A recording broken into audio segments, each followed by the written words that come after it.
la tecnología y el problema ecológico. La técnica ha crecido demasiado. De hecho, alguien debe haber escuchado la teoría de que el coronavirus en realidad es un diseño en laboratorio más que un producto natural.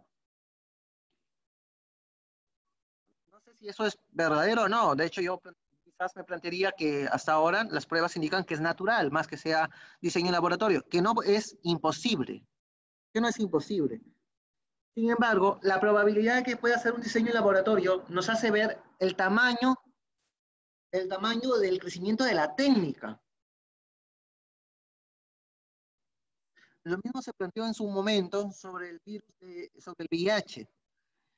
Lo mismo se planteó sobre si era origen de laboratorio o era origen en el mundo, en la naturaleza. Y así se plantea sobre otras amenazas virales que existen. Pero la posibilidad de que se creen virus en laboratorio nos muestra un tamaño al que ha llegado la técnica, la posibilidad de que se creen bombas atómicas, un tamaño al que ha llegado la técnica. Y vamos a ver el problema de una técnica, la amenaza de la técnica desmesurada, independiente del hombre.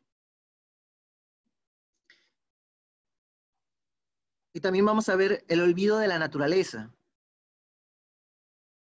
La técnica crece de modo autónomo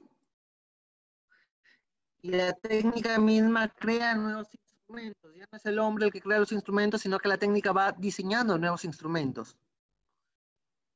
Si vemos que el hombre ya no domina la técnica, ahí surge un problema. Cuando el hombre es dominado por la técnica, ¿qué películas o series pueden sacar en relación de un dominio de la técnica respecto al ser humano? Los dos ejemplos clásicos son Matrix y Terminator. Terminator con la temible Skynet. Obviamente me refiero al Terminator, las iniciales, ¿no? Porque después valoran bastante el tema. La acción del sujeto individual es menos relevante. De hecho, el sujeto individual es reemplazado por la máquina. Esto lo hemos visto a partir de la revolución industrial. Solo es un sujeto más, un objeto más en la cadena. Es quien enciende la máquina se mueve sola. Solo es un instante, un instrumento en la transformación, en la producción. Empezamos a evaluar a las personas por las funciones que desempeñan en el proceso de producción. ¿Somos la función que hacemos o somos algo más? ¿Somos la función que desempeñamos o somos algo más? Los ancianos, los jubilados, que ya no ejercen ninguna función porque ya están descansando, ¿ellos han dejado de ser valiosos para la sociedad porque ya no ejercen función alguna? Se puede libremente decir, vamos a atender a los jóvenes y los ancianos los vamos a dejar de lado ante este proceso de pandemias y de enfermedades que se está viendo. Se les tiene un respeto porque son personas humanas, igual. Pero, o sea, ya no ejercen una función activa en la sociedad. No, no trabajan, ellos ya cumplieron su función. ¿Cuál es el papel de los ancianos en la sociedad? Porque si solo somos reconocidos por la función que desempeñamos, entonces ni los niños ni los ancianos cumplen un papel relevante en la sociedad y podrían ser tranquilamente sacrificados para el progreso de la sociedad misma. ¿Podría ser la sabiduría de todo lo que han vivido? Podría ser también que de cierta forma representan parte de nuestro patrimonio y en el caso de los niños representarían nuestro futuro. Claro, pero es la conexión e importancia de la persona en cuanto tal, no de la función que ejercen. Sus abuelos, ¿por qué son importantes? Por la función que ejercen. Un abuelito que ya tiene Alzheimer, que ya no recuerda las cosas, que no puede guardar el patrimonio, no puede otorgar sabiduría porque no recuerda las cosas, ¿podría ser fácilmente sacrificable? Hay que tener mucho cuidado con las cosas, con las funciones, con la visión funcionalista de la persona humana. Ahí hay que tener mucho cuidado. Cada ser humano es una persona única e irrepetible. Hay que reconocernos de esa manera. Si bien somos imperfectos, no somos perfectos, somos únicos, somos irrepetibles. Cada uno de ustedes es irreemplazable. Cada uno de ustedes es irreemplazable. La técnica puede perder su sentido. Y es un problema cuando la técnica pierde su sentido. Pues el hombre deja de tenerla y pasa a ser temido por ella. El hombre deja de tenerla y pasa a ser temido por ella. Pero también debemos tener en cuenta que no todo lo que rodea al hombre son instrumentos técnicos, que hay naturaleza y se forma un ecosistema. El hombre es parte de ese ecosistema. Nos hemos entendido muchas veces como seres fuera del ecosistema natural. Somos parte de ese ecosistema y no debemos pervertir tanto ese ecosistema en el que vivimos. ¿Está bien o está mal que el hombre sacrifique animales para consumir? El sacrificar animales no te convierte en una mala persona. Es parte de una cadena alimenticia. Exacto. Nosotros en algún momento dejamos de existir y son los animales de la tierra que se alimentan de nuestro cuerpo. ¿Alguien sabe cómo se crían esos animales? Hay muchos animales que también sobreviven comiendo de otros animales. Por supuesto, está bien. Ese es el caso del tigre con la gacela, que suelo poner de ejemplo. Y les dije que ahí no había maldad, sino que había naturaleza. El ser humano es parte del ecosistema y es parte de la cadena alimenticia, correcto. Pero ¿alguien sabe cómo se crían los animales que el ser humano consume? En algunos casos son criados en granjas especializadas de tal forma que prácticamente, bueno, su vida entera la pasan ahí, entonces no conocen otro lugar y simplemente es para cumplir su función de alimento. Aquí viene un problema ya, en esa situación. Porque son criados en situaciones de hacinamiento, de engorde, de poco movimiento para ellos, ya han perdido ese desplazamiento natural que podrían tener, esa crianza natural, y hasta son criados con alimentos o comida diseñada especialmente para que engorde y no necesariamente la más sana, porque si alguien ha ido a algún supermercado, logra diferenciar entre lo que se le llama el animal criollo y el otro animal, el famoso animal de granja. ¿Cuál es la diferencia? La primera diferencia que van a encontrar en un supermercado. El de granja es mucho más barato que el criollo. El de granja es mucho más barato. El criollo no puede competir con el de granja. Sin embargo, el criollo es más, o suele ser más, ¿Grande? no solo grande, sino también Más nutritivo. más nutritivo, más saludable. Lo que sí estoy dispuesto a abogar, y en todo caso estaría dispuesto a unirme un poco a las ciertas corrientes animalistas, es el tema de la crianza de los animales. ¿Cómo surgen las mortadelas de pollo? ¿Alguien sabe cómo preparan la mortadela de pollo? Me parece que son todas las grasas y residuos que quedan de lo que no se vende del pollo. Ya, ¿qué más? ¿Saben cuál es el destino de todo el tema de los pollitos de granja?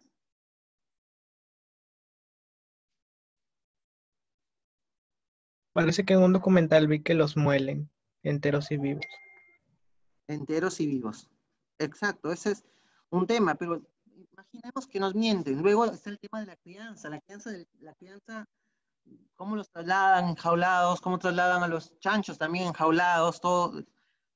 Es muy diferente por el sistema de producción en masa que se pretende, porque finalmente no sabemos qué están comiendo esos animales, qué se les da para que engorden, qué se les da para poder vender toda la carne que tienen.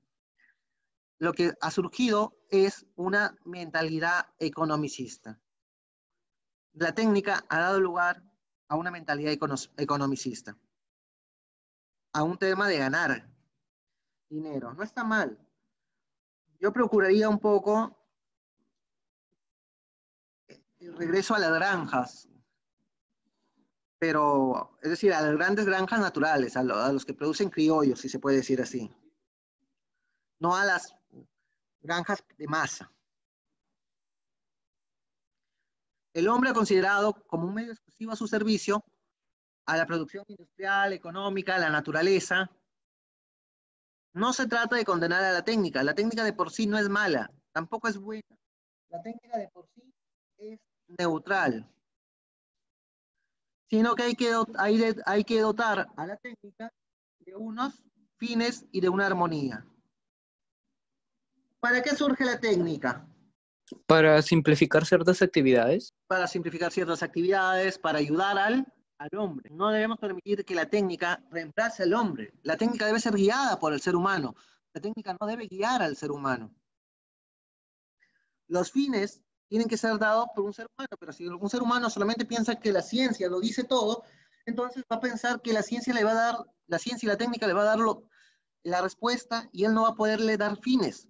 Ahí la importancia de la filosofía, la importancia de la antropología, la capacidad de discernir y descubrir los fines que tiene la técnica, para dotar de fines filosóficos y antropológicos a la técnica y a la ciencia. La técnica no puede lograr su máximo esplendor en Hiroshima y Nagasaki. ¿Qué otros usos se le podría haber dado a la energía nuclear? ¿Qué otros usos se le dan a la energía nuclear?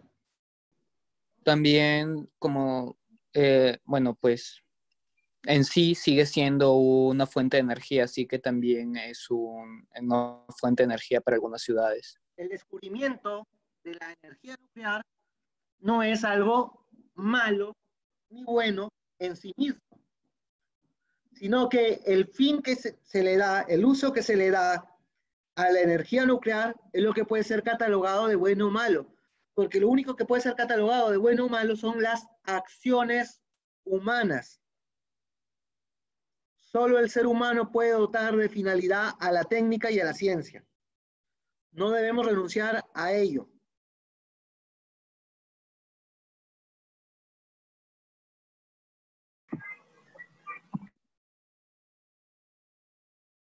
Se tiene que saber usar los instrumentos técnicos sin perjudicar el ecosistema, sin agotar los recursos y sin estropear la vida. ¿Esto cómo se le llama? ¿Cómo se le denomina? Se tiene que alcanzar un desarrollo Sostenible. sostenible. ¿Qué es el desarrollo sostenible?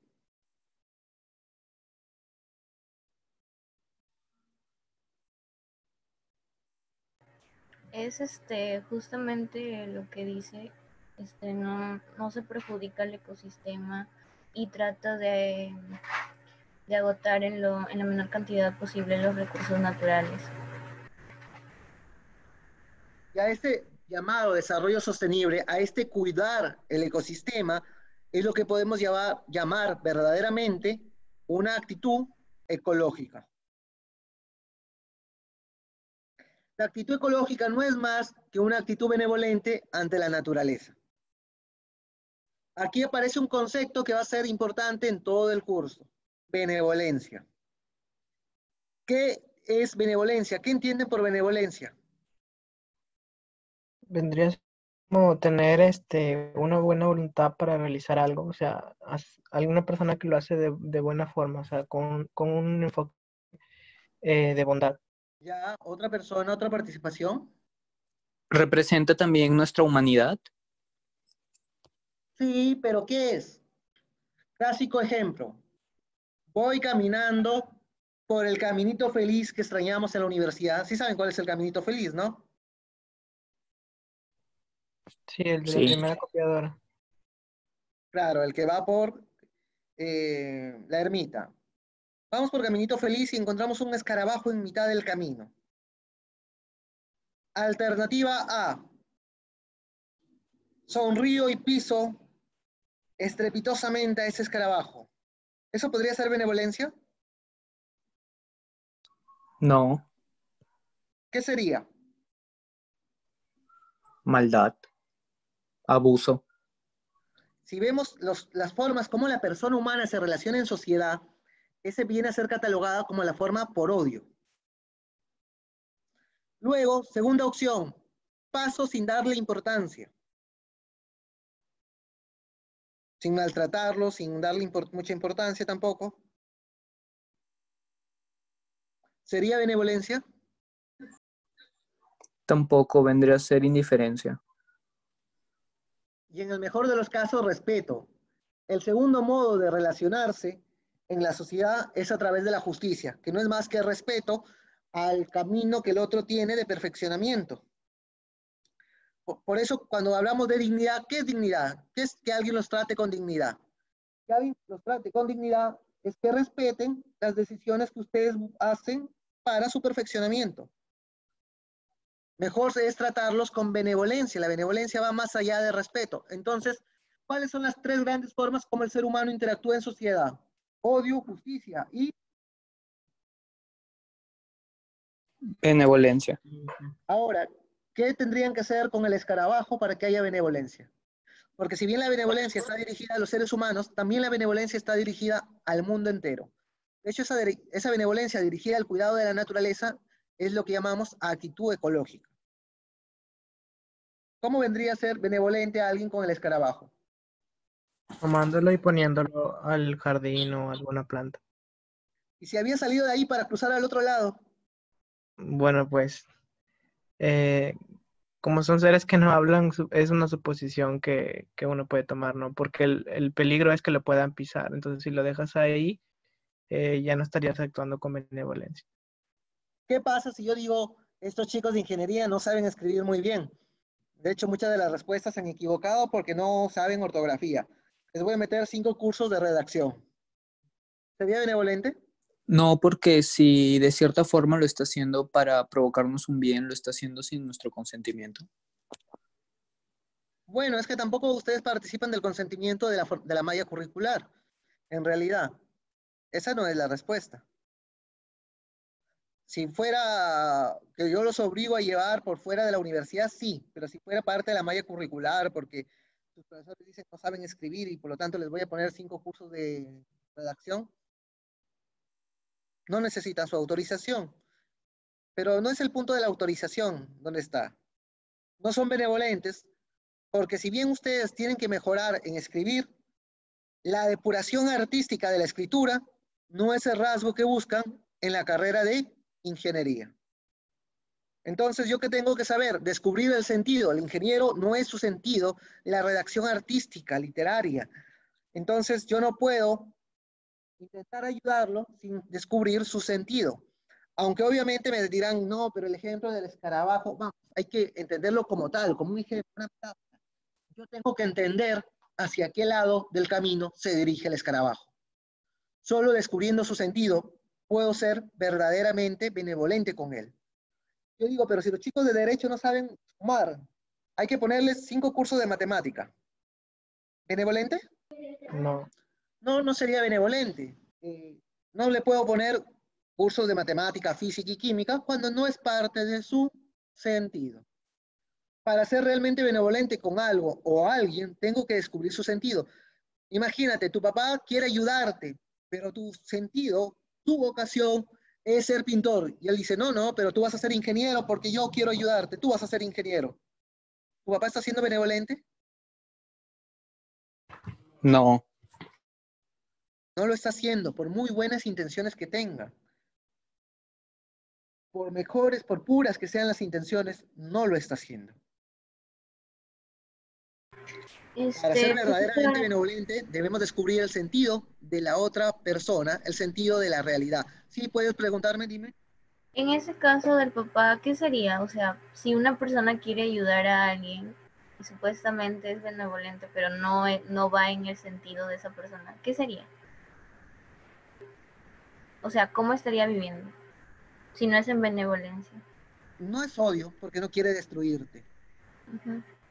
Quizás entramos un poco a un rasgo que en derecho se llama la suma justicia, porque él quiere darte algo que cree que te corresponde, la formación universitaria, que seas ingeniero, ¿verdad? Porque él cree que te corresponde eso por tu bien. Por justicia te corresponde ser ingeniero, prepararte. Pero hay una máxima jurídica que es suma justicia es suma injusticia.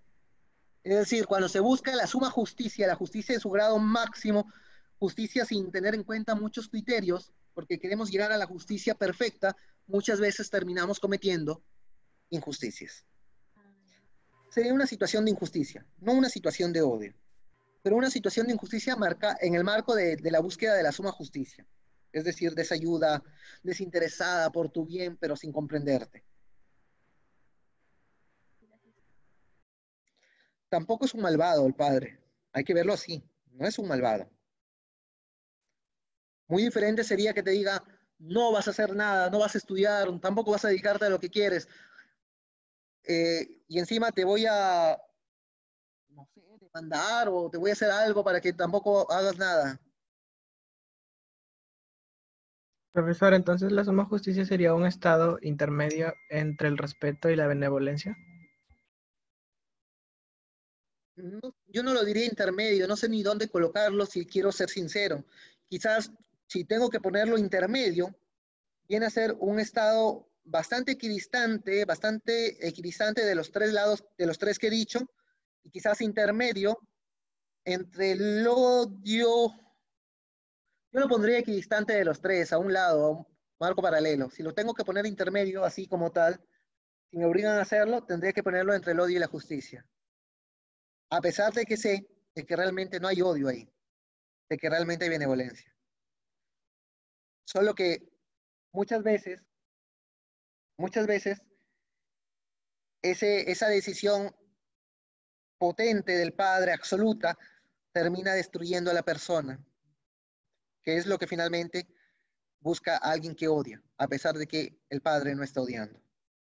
La cuestión ecológica, el tema de la benevolencia, chicos, es un tema que viene a lo largo del curso y con este criterio tienen que evaluar también todo lo que hemos visto anteriormente.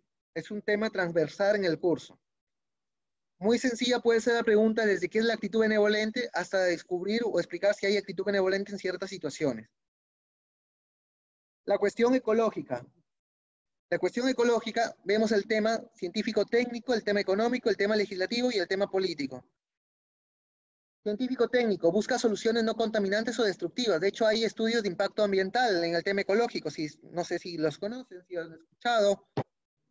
Es un estudio que se realiza para ver cuáles son los niveles de contaminación que se generan.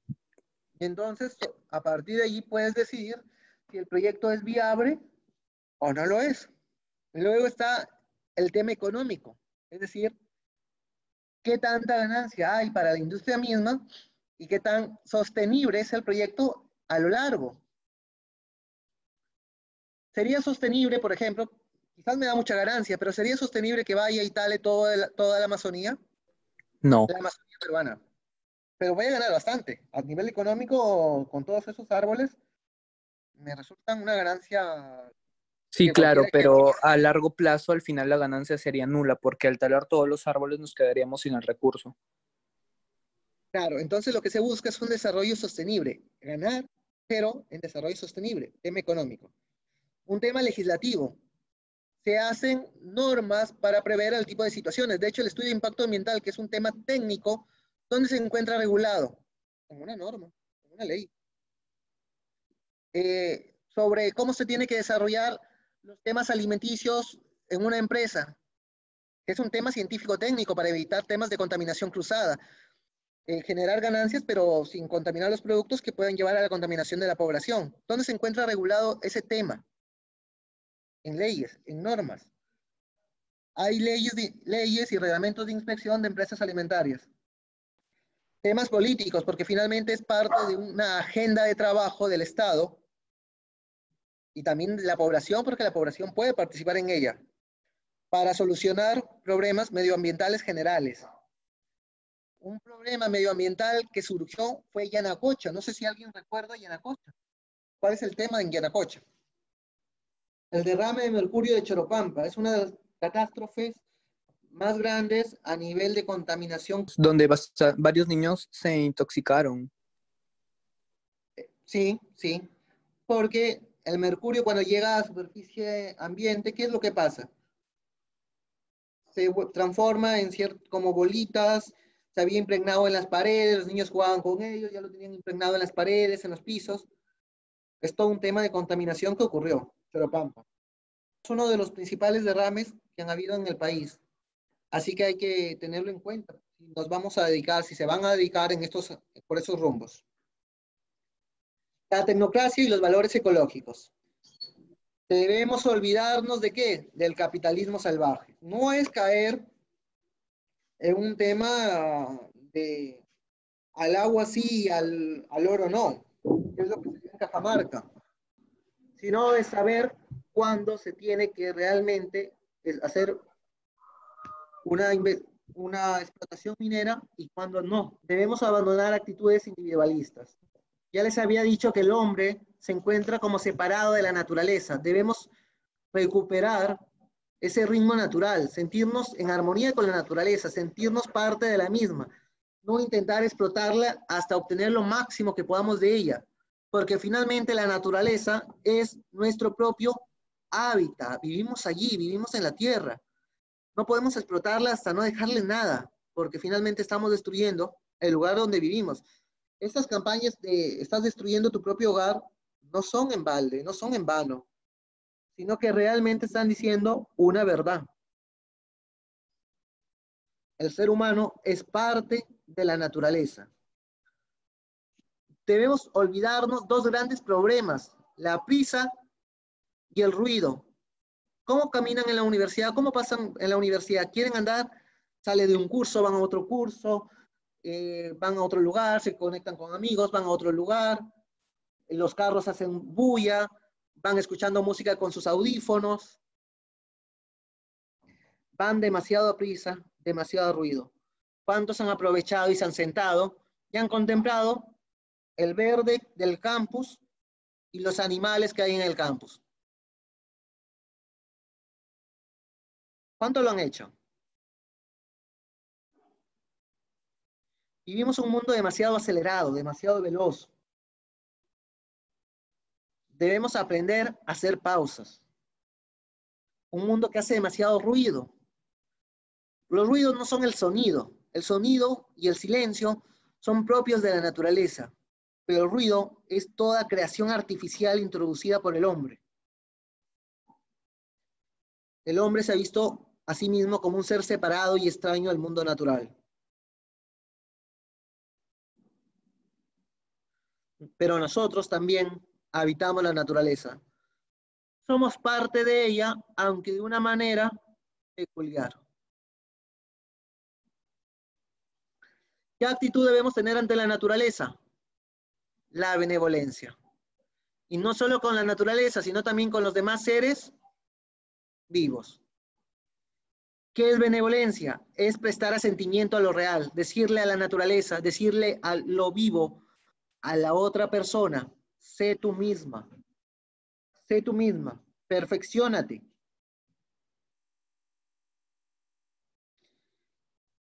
Y no solo perfecciónate, sino que voy a prestarte ayuda para que tú puedas llegar a tu plenitud. Ser benevolente es respetar y reconocer el valor real en sí mismo, de la naturaleza, de los otros seres vivos. Ser benevolente es colaborar en su desarrollo. Ser benevolente es buscar la armonía de esos seres que lleguen a su plenitud final, a esa perfección que los haga llamarse bellos. Ser benevolente es apartar los obstáculos que amenazan esto. Sus padres son benevolentes con ustedes. Intentan apartar cualquier obstáculo que les impida desarrollarse. Ser benevolente es dirigirse a las otras personas y decirle, sé tú mismo. Y prestarle nuestra ayuda. Solo podemos decirle, sé tú mismo, si hemos logrado comprender su sentido. Tenemos que evitar que la persona caiga en la miseria. ¿Qué es la miseria? ¿Qué es la miseria? ¿La miseria es lo mismo que la pobreza o no? No, me parece que la miseria es más como una desgracia. Muchas veces se relaciona con la pobreza, pero es diferente. ¿Cuál es esa diferencia específica que se encuentra entre miseria y pobreza? La miseria nos priva de la felicidad.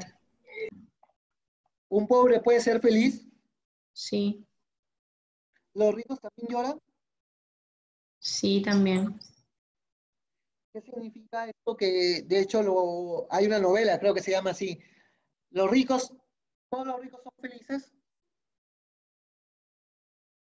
¿Sí o no?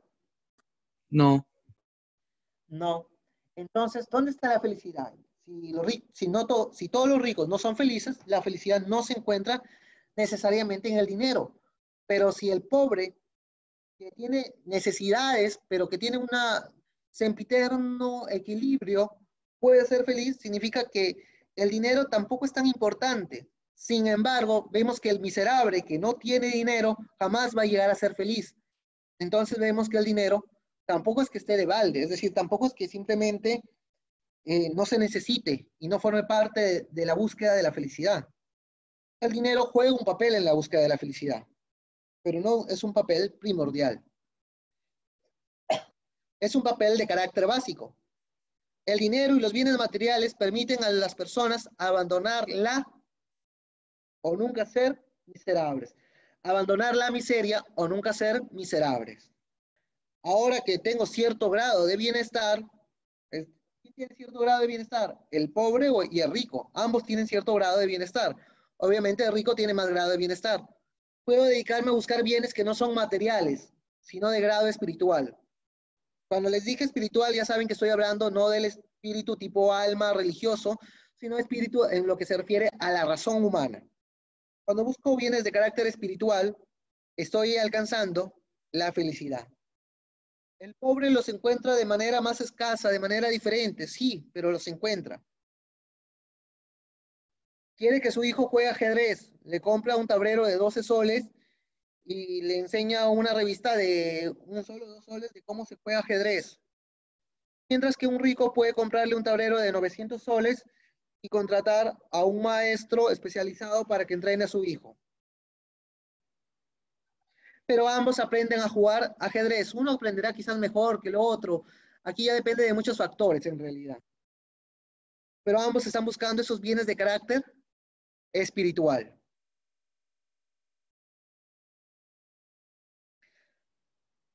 Sin embargo, cuando analizamos a los ricos, ¿qué ricos pueden ser felices y qué ricos no pueden ser felices?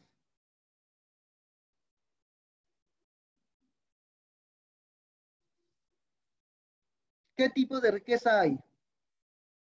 Hay la riqueza económica,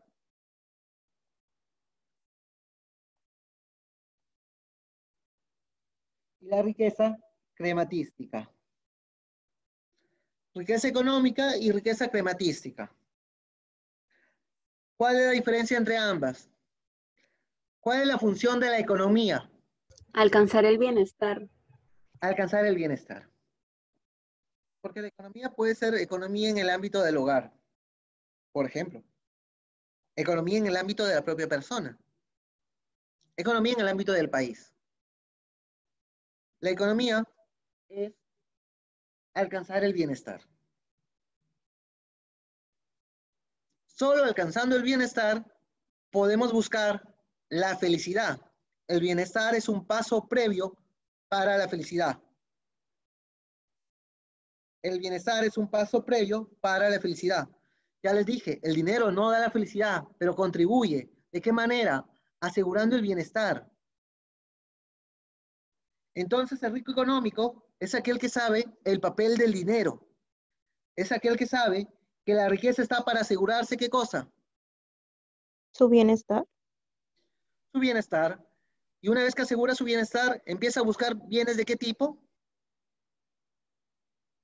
Porque el bienestar solo es de orden material. Recuerden esto, el bienestar solo es de orden material. Una vez que ya está bien materialmente, empieza a buscar bienes de qué tipo? Espiritual. Espiritual. En cambio, rico crematístico es aquel que no entiende el papel del dinero, no entiende la función del dinero y piensa que el dinero y los bienes solo están para sumarse, sumarse, sumarse y que la acumulación es la felicidad.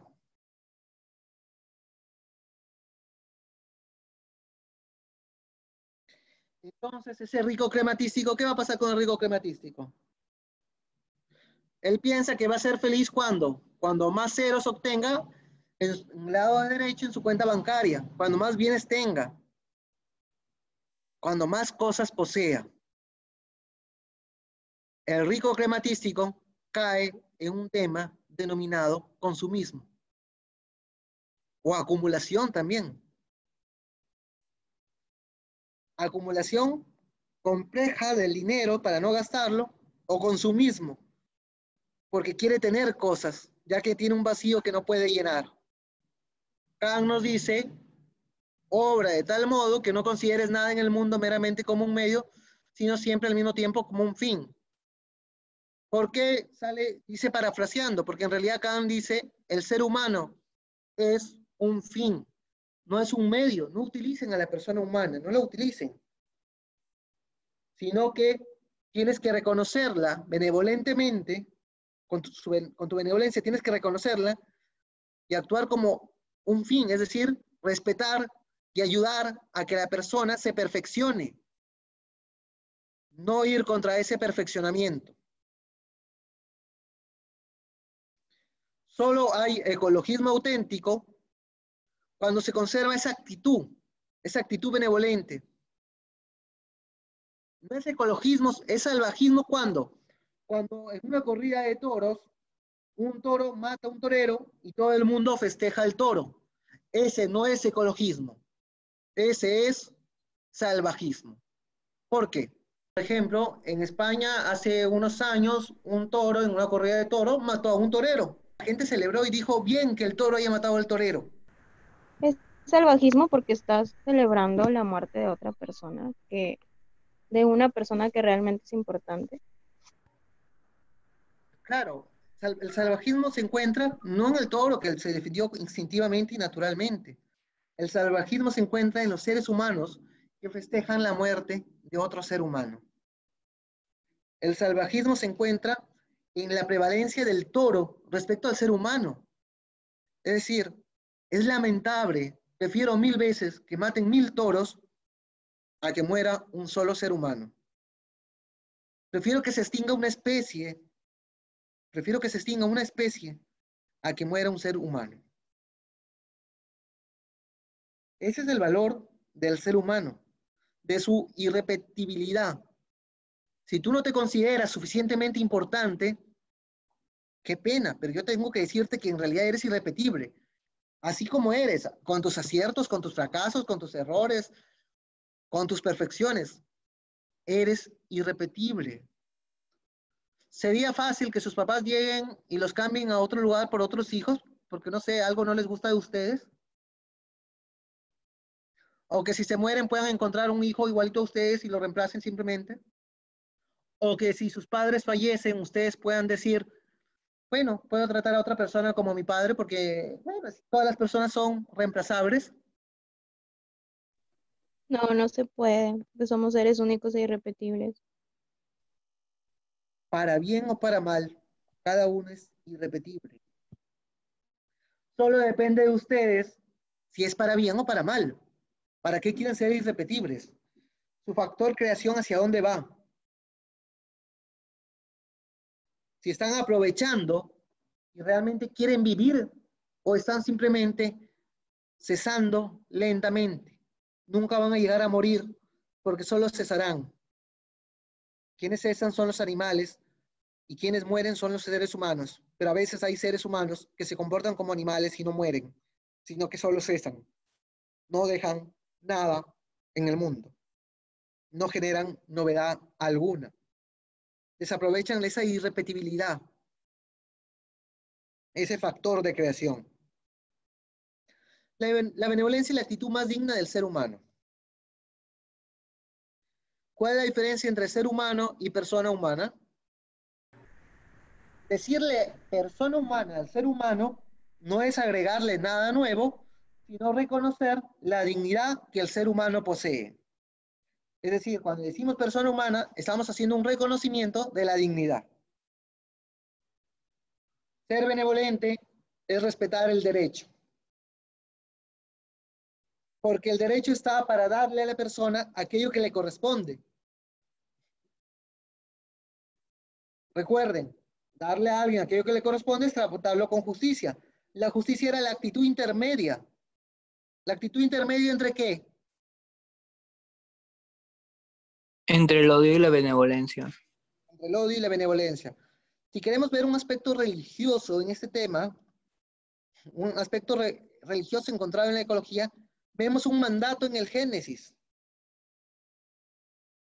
Tú, Adán, y luego tú, Eva, van a estar en la naturaleza, van a estar en lo creado, para cuidar y consumir de lo creado, para ser parte de esa creación. Si se quiere decir más metafóricamente, seamos pastores de la realidad, seamos pastores de la naturaleza, seamos cuidadores de ello, dispongamos de la naturaleza, no destruyamos la naturaleza. El hombre es el único ser capaz de dar sentido y de descubrir el sentido de las cosas. Por eso la benevolencia tiene que ver con saber el sentido de la realidad para poder ayudarla a llegar a su plenitud. Disponer es dar sentido a las cosas. Disponer tiene que ver llevar a las cosas en relación con su fin. Llevar las cosas en relación con su fin es buscar que se perfeccionen, que lleguen a su plenitud. No caigamos en instrumentalismos. No instrumentalicemos ni a la otra persona ni a la naturaleza en sí misma. No hay que instrumentalizar la naturaleza. No hay que instrumentalizar a la otra persona. Las personas son fines en sí mismos. No hay que usarla. Por ejemplo, cuando llegan a la clase y dicen, es que mira, es que Juanito que se sienta adelante, Juanito copia bien. Vamos a juntarnos con Juanito para que nos preste el cuaderno. Ahí estoy instrumentalizando a Juanito. ¿Qué le diría a este Juanito? No seas tan cojudo, no te dejes instrumentalizar. Tienes que aprender a hacerte valer como un fin en sí mismo. En otros casos, ¿cuándo? Deja de ser el soldado caído que siempre llevas la mochila y estás en la friendzone. No te dejes instrumentalizar. Tienes que aprender a descubrirte como un fin en sí mismo.